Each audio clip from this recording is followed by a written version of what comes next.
All right. So the question that every creator is asking, why are views down on YouTube? Now, obviously, there's some people winning, getting lots of views, but I know a lot of creators are struggling because they're seeing their views going down, or new creators aren't seeing the views that they want. And I wanted to actually bring up 3 things, 2 of them, which I think would surprise people, including myself, one of them. And then the third one is just probably more obvious, but really important to understand. And obviously talk about what you need to do to get views. So, the first one is this: shorts. So I just recently hung out with a good friend of mine who probably knows YouTube more than I know YouTube. And, I've loved this platform for 15 plus years. I've advocated that it was the greatest place for creators to be. But I too have noticed that views have been down for a lot of creators, like seasoned ones, famous ones. And he observed something that I never thought of. And I think it's important to talk about. Shorts.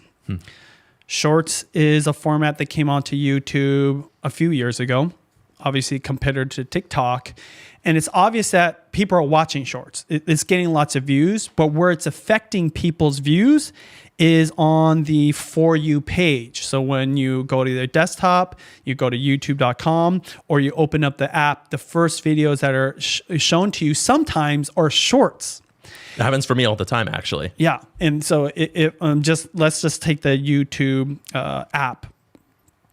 Sometimes you're seeing, not sometimes, they show 4 different shorts videos, sometimes before you get to regular videos. And on this channel, we're speaking more to long form content creators. So proper videos that are more than a minute, even sometimes 20, 30, 60 minutes long. How is it that shorts are messing with your views, or you're getting less views? Well, it's because people have more choices. See, I always said the real estate of the YouTube app is really important, because that's the beginning of a viewer's journey, right? Their viewing session. Before, it was like 2 or 3 videos. Now, way back in the day when everyone was using the desktop, you had like maybe 10 videos you could choose from. So that precious real estate of the YouTube app being just 2 or 3 videos is really important. Now, shorts takes up some of that space. So what I've been finding on my feed as I'm scrolling through the homepage, I'm seeing more shorts. Now, if you watch less shorts, the algorithm's going to show you less shorts, but you get tempted by one short. The next time you go onto the app, what do you find? More shorts. How is this messing with your views? Well, if people have the option now and more options to click on shorts, that means that if they watch a short, they're less likely to watch your videos. It's more competition. See, the rise of shorts and the growth and success of that format means it's potentially eating away at the long form content views that creators were used to. One thing that you and I have talked a lot about too, and the thing that you bring up, is that it's the start of the journey, right? Yes. And so if you're starting your journey on a short, you're much more likely to watch another short rather than watch that long form video. So suddenly you have competition within the app, whereas maybe before you had YouTube and TikTok as separate apps, and once you're in YouTube, you probably stay in YouTube, and once you're in TikTok, you probably stay in TikTok, right? Now you have them on the same playing field. Yeah, and this is where it's catching creators off guard, and this is what my friend told me was really significant. See, before, the shorts experience was in a whole different tab. Yeah. And then the long form was its own homepage. It was the normal viewing. What's happening is YouTube is almost forcing the shorts experience into your feed. Even if you're not signed up, right? Even if you don't watch it, if you scroll enough, eventually you're going to get into shorts. Now, that's probably because YouTube wants shorts to succeed. They want them to win. And the more shorts you watch, guess what? More shorts will be suggested to you, meaning you have more options. And what that equates to is more competition as a creator. Yeah. Now you're not just competing against all the other forms of content. Like, for example, say you're in entertainment and comedy or whatever. And before you were fighting maybe food content creators and vloggers and news stations and media groups or podcasters. Now you have a whole nother ocean of content with their own vast variety of niches competing for the attention of that viewer on the same minimal real estate. I mean, the percentage my friend brought up was 50%. That's crazy. So think about it. And when I feel like, do you have your phone on you? I know I don't want to distract you, right? But literally pull up your YouTube homepage, right? And tell me what you see when you just pull up the YouTube app. So make sure you're like exited out. What's the first thing you see? Exited out in terms of the... Well, are you on the YouTube app? Yeah, I'm on the YouTube app. Okay, cool. Yeah. What? You don't have to tell us what's on there, right? First one is a sponsored post, and then I have a video about Apple Vision Pro, spatial personas. Without scrolling down, though, how many videos do you see? It's just 2 thumbnails total. 2 thumbnails for long-form content. Content. Okay. Now scroll down till you see the shorts. Literally, the next section is 4 shorts videos that take up the whole screen. Take up the whole screen. Yeah. This is my point, you guys. Think about your experience when you open up the YouTube app. You're already on here, so you don't have to do it. But the next time you go on there, if 4 shorts are showing up, do you understand that all long-form content creators now are hoping that viewer doesn't click on one of those 4 shorts and scrolls down to next? Most people still just rely on the YouTube algorithm to suggest videos. Yeah. It's the most powerful way because the algorithm's smart. It knows that you're into certain things. It's going to put the stuff that they think you're going to want to watch, and it's almost always accurate.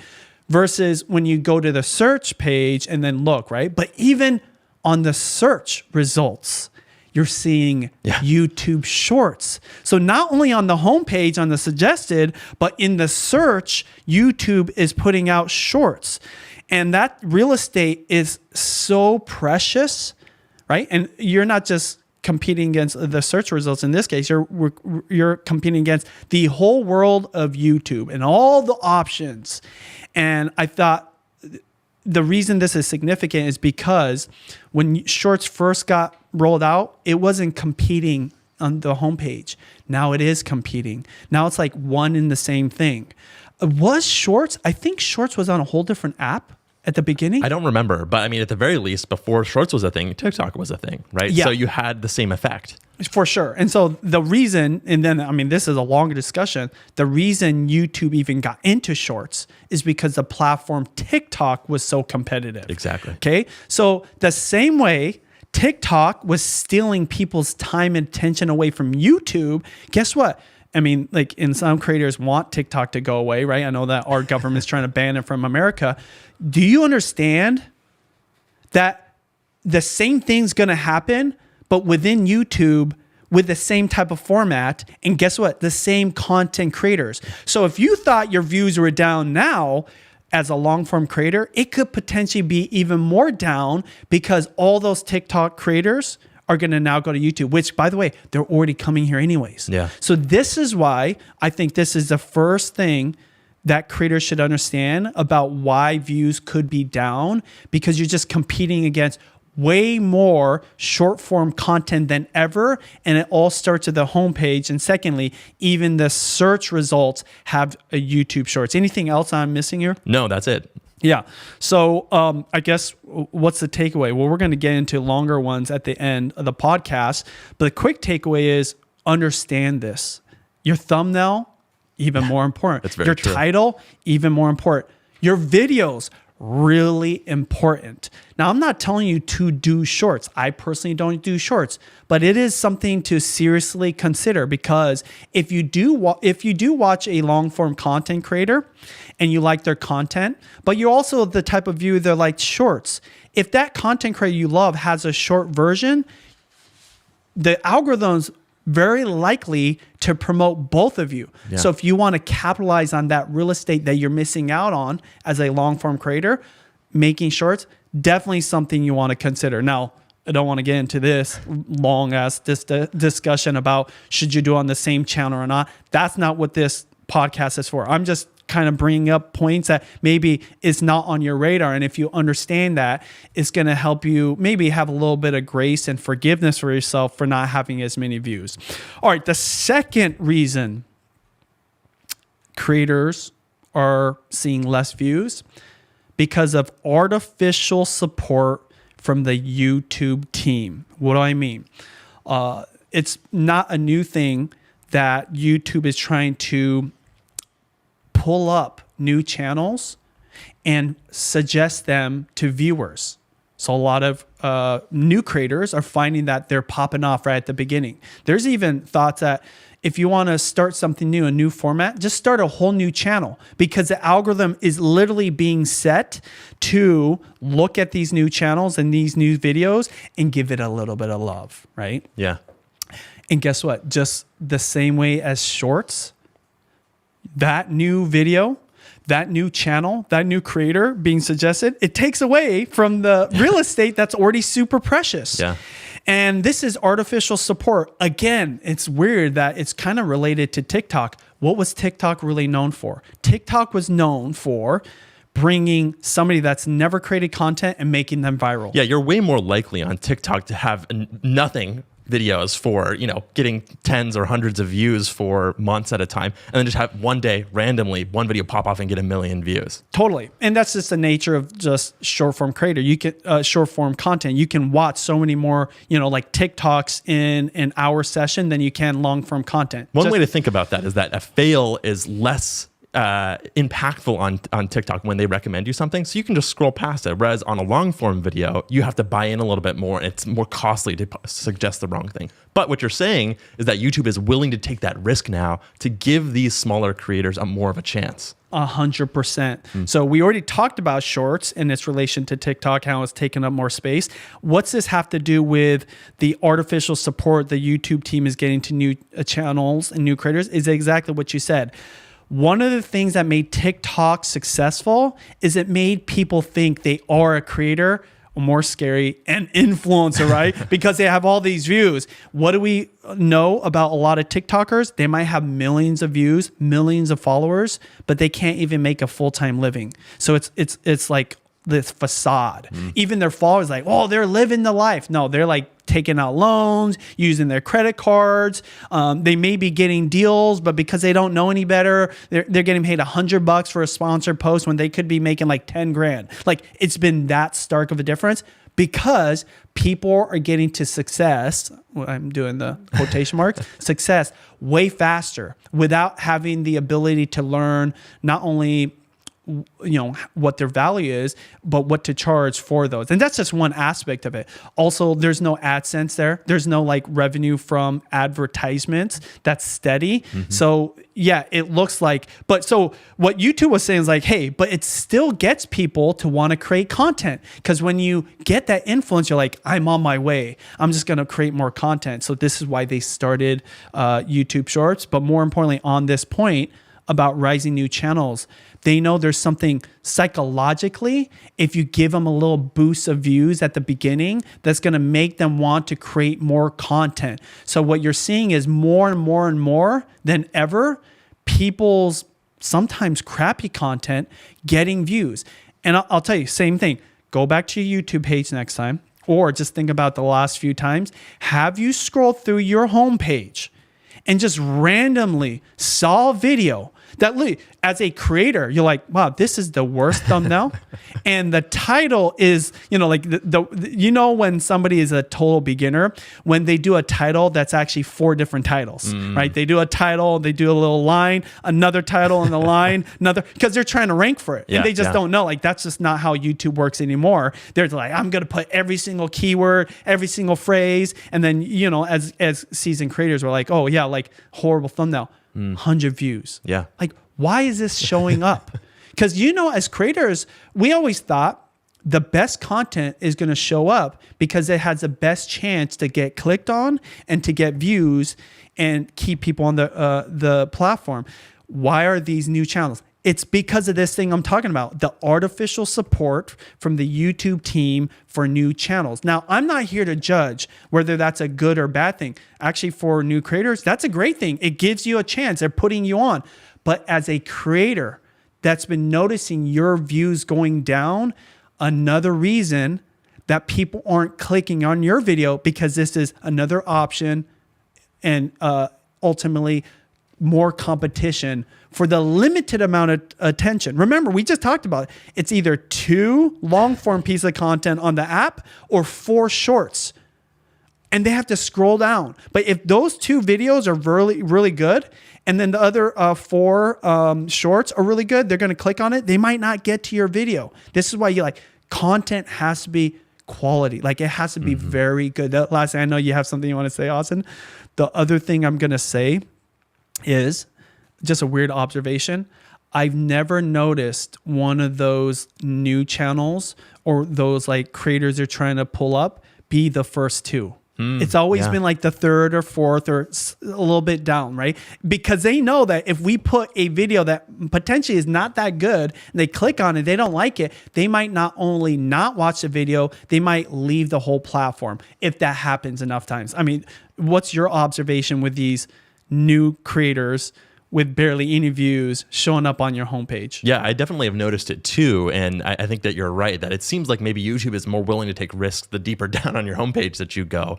Probably because at that point, you're looking for something that you might not have viewed in the past, or you might not be familiar with. You're in a more exploratory mood. At least that would be my mindset. But the profound thing about the first 2 is that competition on the literal real estate of the home page, right? The first one, shorts being those 4 videos take up they take up 2 slots where your video could have showed up, which means less views for you. The second one is the same thing. That one is maybe less profound in terms of the real estate, but actually its effects might be even more profound, because what you just said, it takes up that space on the homepage. But then if those videos are getting artificially inflated and those creators are creating more content, well, more content is more competition again. So now you're competing at 2 different levels. And I don't want to just pick on those new channels. I actually know that some of them are literally listening to this. I'm one of them. I mean, Austin has a new channel and it's done really good, but he's also kind of seeing both the upswing and the downswing. And that's the thing. Additionally, I want to talk about what's good can also be bad.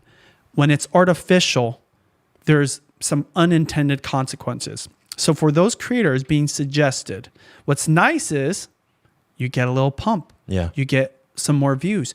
You might get 1,000 views, 7,000 views on your new video, right? Like your 4th upload, just, oh man, something happened, right? Like exciting. Man, you do it again, 2,000 views, 3, not as bad, not as good, but I'll take it. I was only getting 100 views. And then man, your heart just gets like stabbed when that 3rd upload after your viral hit gets 100 views. See, the problem with that is a lot of people automatically think I failed. See, this is what's happening to TikTokers, but like on a longer time scale. Long form content is just much harder to do, right? So it's funny because when you get that viral hit or like even just a lot of views, and a lot of views for some people is a few hundred or 1,000 views, you're more motivated to put up that second video, the 3rd video. But if you keep going down, down, down, because you had your chance, right? YouTube's giving you a chance. But remember, they're also trying to give other creators a chance as well. And we're going to get into that topic, right? You start losing motivation because you feel like, hey, my videos must suck or they're not as good. When you don't realize that initial boost of views came because the algorithm is being set. The product team, so there's actual humans at YouTube that's looking for new channels going, hey, green checkbox, sends it in on the homepage. Like, by the way, I don't know this for a fact. I've just heard through the grapevine, this is what's actually happening. Wow. So I can understand the psychology of somebody that experienced that boost and then goes back down to what their channel probably should do at the very beginning and then losing motivation. So this discussion isn't just for the seasoned creators who have been doing it for a decade plus, or new creators who just went full time, or just anybody in general. But even those new creators who notice, like, like, why is it that video got 7,000 and now I'm actually making better videos, but I'm getting less views? And this actually kind of brings me into the third reason why views are less. It's the same thing. What's good can also be bad. YouTube is obviously the best platform for videos. We know this because not only do people use it, we've seen superstars and celebrities being birthed out of it. Everyone talks about Mr. Beast, but there's like hundreds of people that have risen to almost A-list celebrity status, or at least like from a financial standpoint, making big money. And so guess what happens when you see these numbers, because you watch videos and there's just so much videos, to like choose from, but also you see other people succeeding, you want to succeed too. See, this is what I mean by what's good is bad. More people want to become YouTubers. I saw this when the narrative changed with kids and what they want to do. This is like a decade ago, I think, and maybe you can speak to it because we met a decade ago. Yeah. 2014, 15-ish, when kids started saying, I don't want to be a firefighter. I don't want to be like in the military or do this and that. I want to be a YouTuber. When they said they want to be a YouTuber, guess what happens? They start a YouTube channel. They start making videos. They start becoming creators. So my point is this. There's more videos, more channels, and more creators today than ever before. And guess what? Even more people trying to start. This is in addition to shorts content being flooded into the homepage and this search suggestions.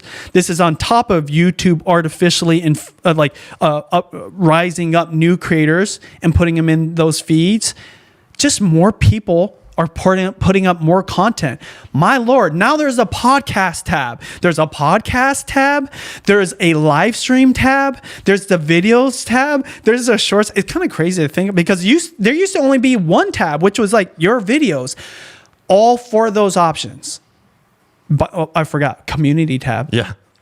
All fighting for the same precious real estate that either shows two long form pieces of content or 4 shorts. Sometimes they're the combo though, right? Like there's a 1 long form and then the top 2 of the 4 shorts. Or like a row where you scroll through or something. The point I'm trying to make is, and my mind is shifting on this.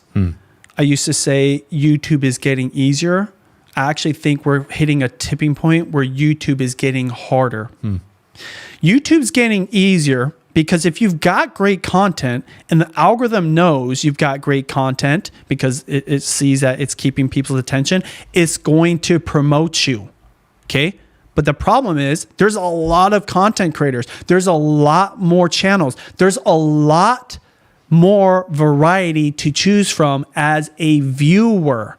So not only for the seasoned creator that sees like, hey, there's just so much more out there, potentially better than my videos, but even the new person, there's a ton more new people and I can take responsibility. YouTube secrets, right? I mean, we just sold over, I think like 110,000 thing. And I hope those 100,000 plus people actually start a YouTube channel. So just from this book alone, but I know that we're not the only YouTube experts, me and Sean. There's a ton more out there. And then also you don't have to read someone's book or listen to YouTube expert to know like, shit, if I start a business or I want to build influence, I need to be on YouTube. I talk to normal people, entrepreneurs, kids, and then even content creators on other platforms, universal. Everybody knows they have to be on YouTube. I would say that right now, having a YouTube channel is like having a web page in the 2000s. Yeah. That's another channel that has more content that's competing for that precious real estate. Any thoughts before I get into kind of like the takeaways? I mean, I think it's interesting when you tell me about 10 years ago when you were a kid. Was that like shifting then? Oh, definitely. I mean, I went to a school where it was a bunch of people who all wanted to be YouTubers. And then I was a teacher in a public school a couple of years ago. And every single one of my students, what was the number one? I asked them what they wanted to do. Every single one said YouTuber. Every single one. Basically. Like nobody said I want to be a firefighter. There was a couple of people, okay. but I'm going to say 90% of the kids were saying at least they had some idea about being a Twitch streamer or a YouTuber, some type of influencer was on the radar for basically every student there. So, I mean, that's the thing is you're right. It all comes back to competition. Every single one of these points, the through line is competition, increasing competition, right? And limited real estate. Now, of course, there is a flip side. If I was going to push back, I'd say, well, people are also probably watching YouTube in more places for more time, right? But that doesn't solve the problems that you're talking about. And if people are seeing views down across the board, you're right. Maybe there's a little bit of something that's out of balance on YouTube as a whole as we go through these kind of growing pains. Yeah, I didn't mention this other thing that my friend told me too. He said, but views are up for certain creators. Huh, interesting. He said, yeah, for the Mr. Beast or the Alex Hormozy. So if you're not familiar, he's like kind of a marketer, successful businessman, entrepreneur, bought some businesses, grew them, sold some books. I don't think he sells courses, but, content creator. And that is actually the biggest takeaway. Why are their views up while a majority of content creators' views are down? We just talked about why they're down. Let's talk about, and this might be another podcast in the future, right? Definitely. But the quick version is this: because they're creating content that does one of three things, or I would argue all three things. Gets people to the platform, keeps people on the platform longer, and then gets them back on the platform.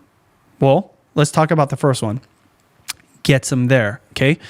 See, to get them there, you have to know that they were there in the first place. Yeah. So that means that they started years ago, right? Like Mr. Beast, obviously. And so he has fans. He has followers. He has people that know when he puts out videos. So they're coming back to see it, right?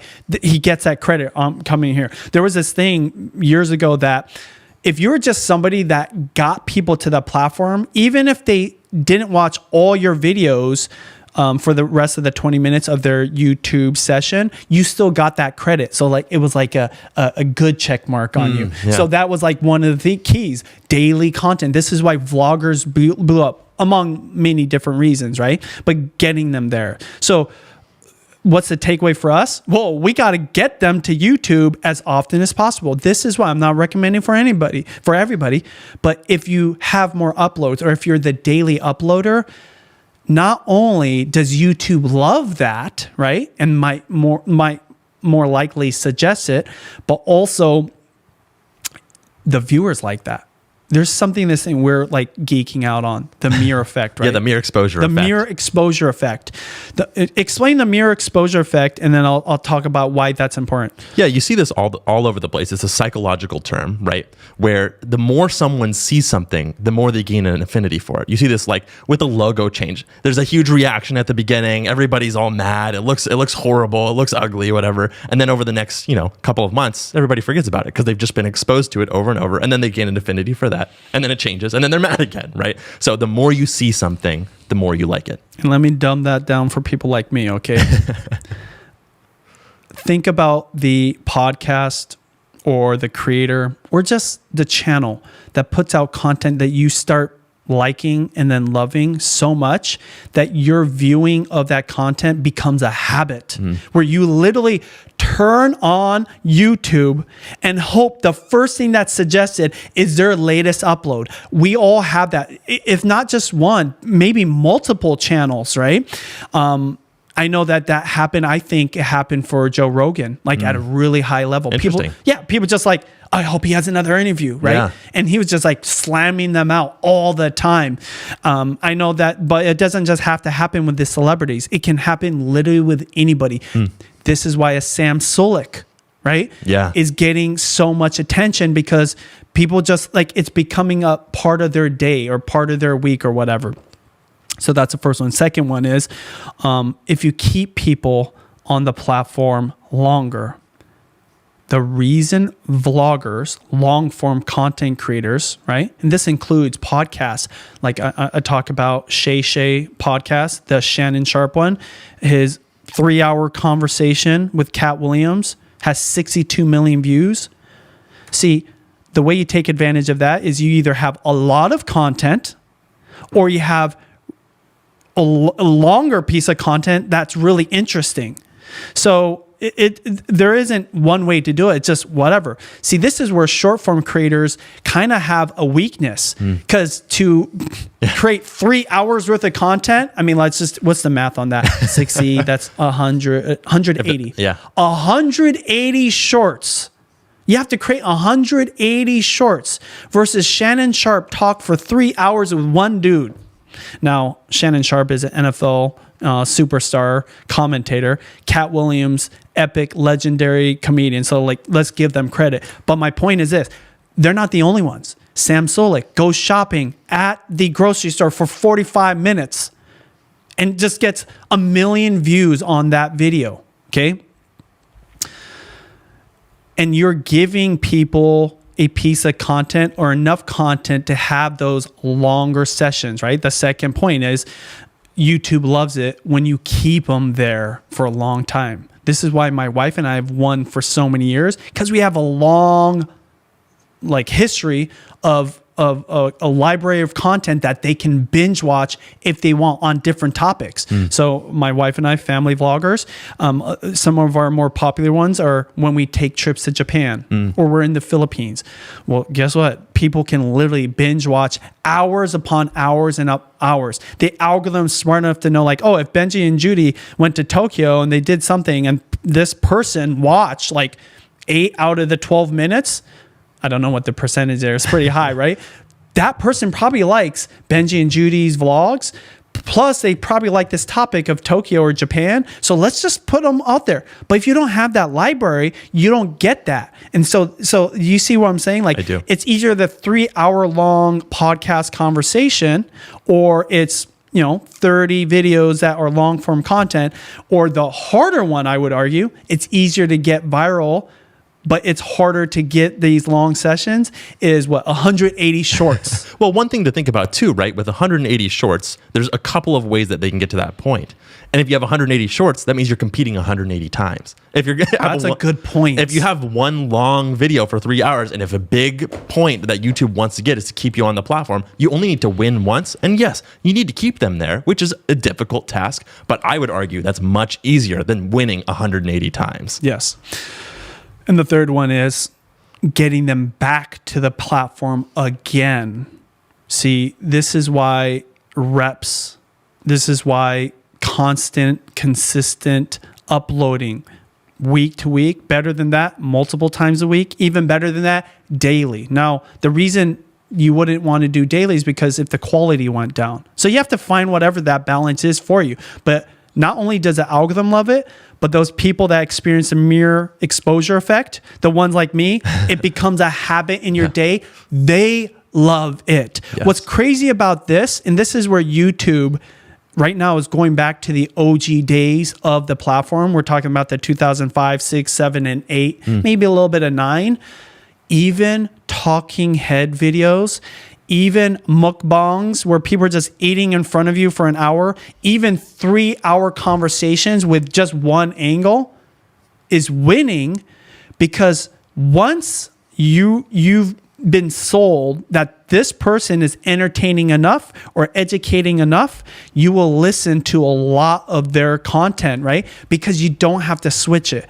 It's a weird thing. It's like such a first world problem thing, right? One of the biggest takeaways from 2023, more people are watching YouTube content on a TV. Yes. And when you're on a TV, guess what? You don't want to have to choose a different video. This is why shorts, even though my friend said shorts are also being suggested on the television app too, I would argue, and tell me in the comments, right? DM me, do you watch more long form content or shorts? I bet you 95% are watching long form content on the TV. I am. Yeah, because once you get it on the TV, you're sitting on the couch, you're relaxing. So 2023, one of the biggest takeaways for me, and I learned this, by the way, shout out to Patty Galloway, one of the best experts. He's seeing in his analytics, and I'm seeing in mine, more TV viewing. When you watch a video, just set aside YouTube, just watch any piece of content. Do you want to have to choose what you're going to watch next every minute? Definitely not. Do you want to have to choose it even every 5 or 10 minutes? No, it's probably every 20 or 30 minutes. Or guess what? Maybe you just want to leave it on for 3 hours. Yeah. I listened to the Shay Cat Williams conversation. in one 3-hour period. And I was like going out of my way to have on my earplugs or my AirPods while I was washing dishes. And then guess what? I needed to go to the grocery store. I was like listening to it. I mean, I'm kind of ashamed to say this. I let my little one watch her DVD on the DVD player behind me on the headrest thing. And I had my AirPods on. I had it on, what do you call the one where you can still hear the outside transparency mode. Transparency. So I still say, I continue listening to it all the way to the grocery store. Now I took them off at the grocery store. Let's be real here. I'm like, I got to pay attention and protect my child. But then guess what? Back in the car, put it on. And then I went back home. I was prepping. I listened to that 3-hour podcast in a 5-hour session. I didn't have to choose. I was like, this is cool. It's entertaining enough. Now that's probably it's like a Mr. Beast of podcasts. Well, that's an extreme example, right? But let me, like, that is a profound experience, right? You started on the TV and maybe your options were limited, or you came up with this thing and you were so invested in that long piece of content that you were willing to switch devices and continue with that piece of content. A lot of creators, I would have never thought that would happen necessarily with any piece of my content. I think maybe somebody would tune in, finish it, choose something else, or maybe stop in the middle and choose something else when they go to their phone. But you can create something that is engaging enough if it's long form that maybe somebody even either goes back to it later on, finishes it somewhere else, or even switches devices in the middle of it because it's so compelling and they want to keep that thread. 100%. And the quick takeaway too isn't like go out there and record yourself talking to someone for 3 hours. Remember, those people got there, right? Yes. NFL superstar won the Super Bowl, interviewing cool people, Cat Williams, lifetime of comedy. You get them together, it's magic. Okay. The point I'm trying to make is, I would argue there is probably other videos, and I love education and information. So if I really was strategic, I could have picked 3 hours of content strategically that would have been more beneficial to me, maybe even more interesting. But the convenience of just listening to this 3 hours, and it was entertaining and funny enough. And of course, they're kind of spilling the tea about that world. I was like, what? This was crazy. At the end of the day, like, what did I really learn? The point I'm trying to make is people just want to zombie out on content sometimes, right? And you never know what that content is. It could have been a gardening podcast. It could have been about YouTube. It could have been about real estate. It could have been about whatever. You need to get to a place where you can position yourself to do that kind of stuff in your own way. Not always a podcast. It could just be long form content, right? I just gave 2 examples. There's an interview style with a superstar and the comedian, or there's this super buff dude shopping at the grocery store, and there's everything in between.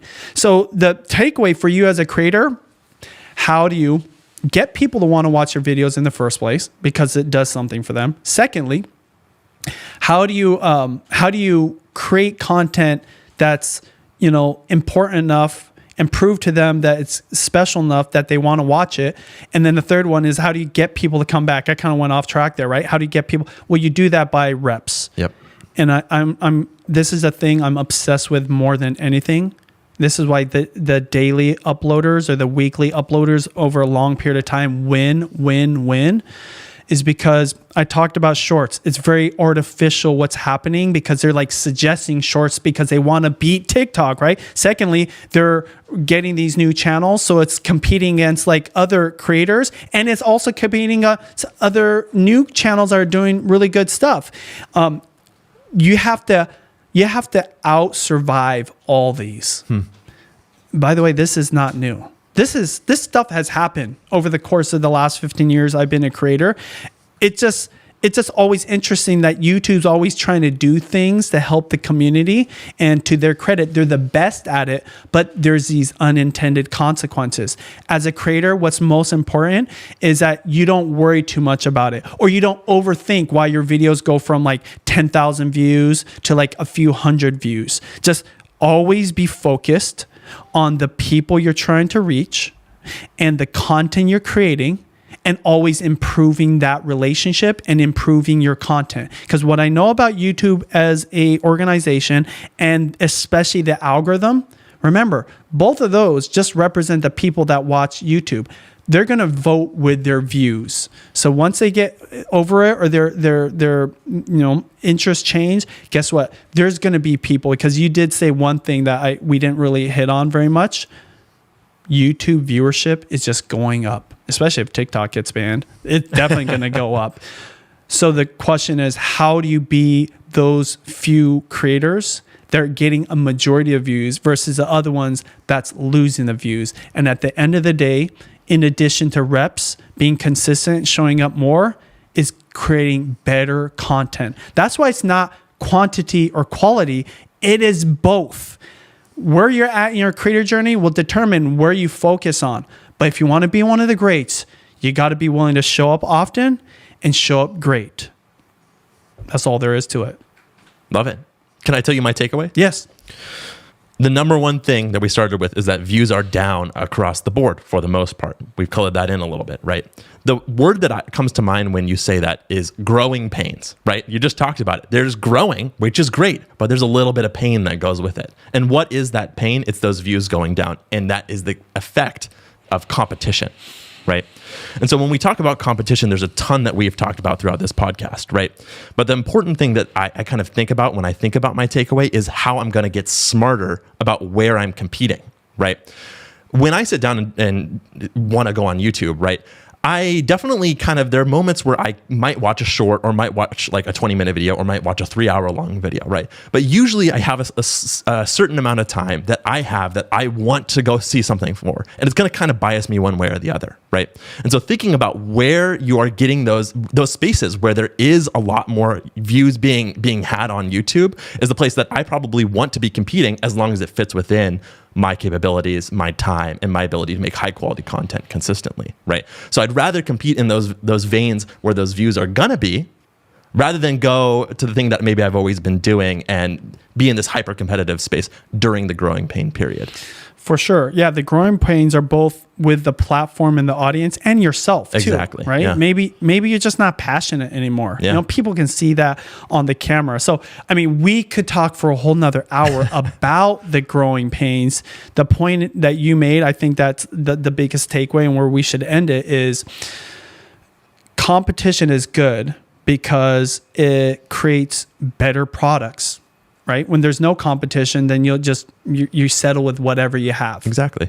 And if you want to be the kind of creator that gets lots of views, you have to create a product that people want to view. Yeah. And that's why the reps are important, not only to show up a lot, but to learn what's necessary to create that quality video. So it's not just one or the other. It is both. And how you do it and how long it takes you to do it, that's going to be up to you. Where you're at in the journey, your skills, and your grit and desire and drive to accomplish that. That's a discussion for another day. I just wanted to tell you guys why your YouTube views are down, maybe where you're not, what you're not seeing, and have a little forgiveness for yourself when one video doesn't pop off like your last video did.